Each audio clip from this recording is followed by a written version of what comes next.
ये तो शायद कुछ समझ में आए। ये क्या है बहू, सुबह से घर का काम करती रहती है, फिर ऑफिस जाती है और बच्चों में लगी रहती है। अरे ऑफिस क्यों नहीं छोड़ देती, या फिर घर के लिए कोई नौकरानी रख ले। कैसी बात कर रही है माँ, जानती तो है ना अभी इनके ऊपर कितना लोन है। थोड़ा ही सही मदद कर देती हूँ तो अच्छा लगता है, और अभी उनको मेरे पैसे की जरूरत भी तो है। सुधा चंदर को बचपन से प्यार करती थी। एक ही मोहल्ले में खेल कूद कर बड़े हुए दोनों, जहाँ संपन्न परिवार से थी तो वहीं चंदर का परिवार आर्थिक परेशानियों से जूझता ही रहा। लेकिन सुधा की जिद के आगे किसी की नहीं चली।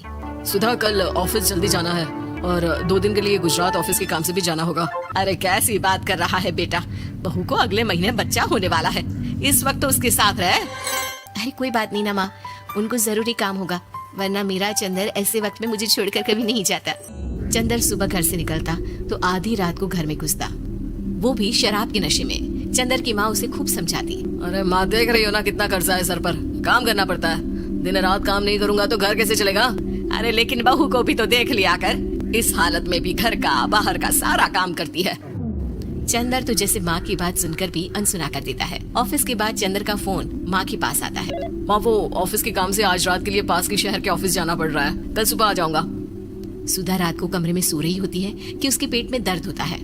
सुधा चंदर को वीडियो कॉल करती है। इनको फोन कर लो, शायद कुछ आराम मिले। लेकिन 10 बार फोन करने पर भी वो सुधा का फोन नहीं उठाता।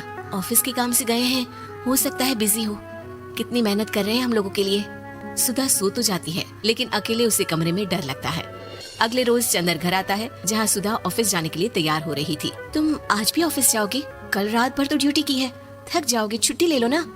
अरे नहीं नहीं, कैसी बात कर रही हो, ये तो पॉसिबल ही नहीं है। अच्छा रुको, मैं जल्दी से तुम्हारा खाना और नाश्ता बना देती हूँ। बेचारी सुधा ऑफिस जाना छोड़कर लग जाती है पति के लिए खाना बनाने, उसके कपड़े प्रेस करने और जरूरत का सामान मुहैया कराने के लिए।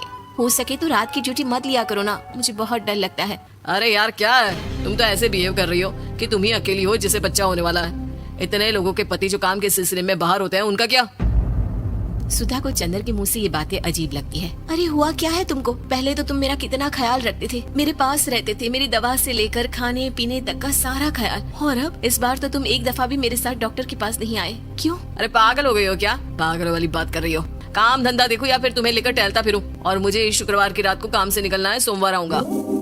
सुधा को समझ में नहीं आता कि क्यों अचानक से चंदर को फील्ड का काम मिल गया है। लेकिन एक दिन, सुधा मैं और चंदर जरा एक रिश्तेदार के घर जा रहे हैं, तुम भी तैयार हो जाओ, घर में अकेली कैसी रहोगी?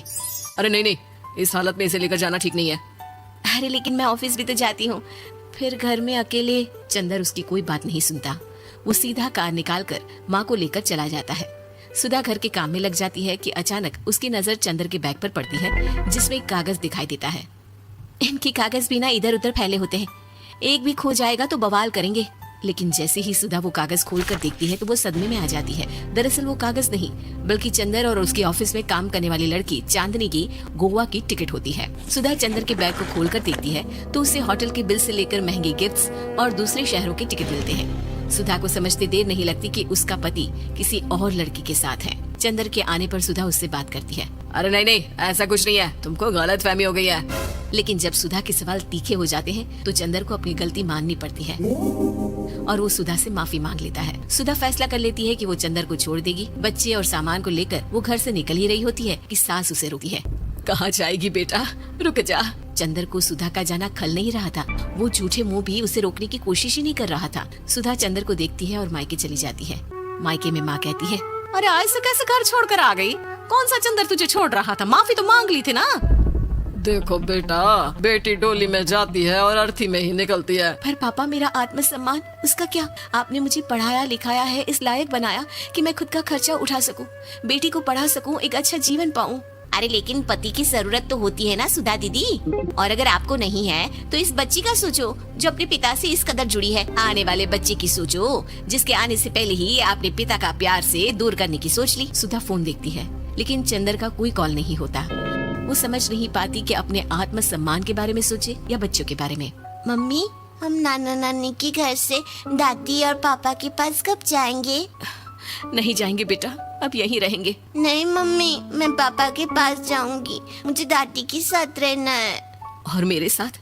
हाँ, आपके साथ भी तो, सबके साथ माँ।